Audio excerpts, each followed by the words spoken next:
لازم نترافع.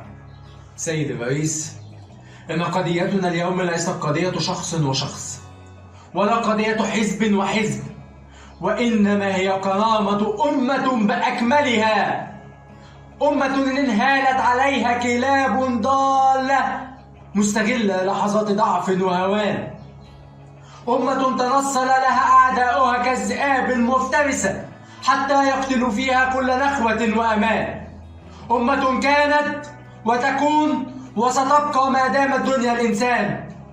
وهذا يا سيد الرئيس ما أتى بنا إلى هنا، إلى محراب عدلكم ورحاب فضلكم وعطائكم.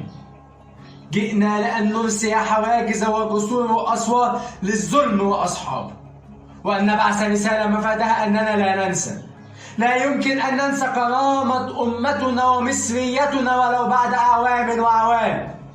وعنوان بدايتنا ها هنا الحقيقة فقط يا سيد الرئيس، مستلهمين في ذلك لأمانة الحدث وصدق الحديث. شكرا معالي الرئيس.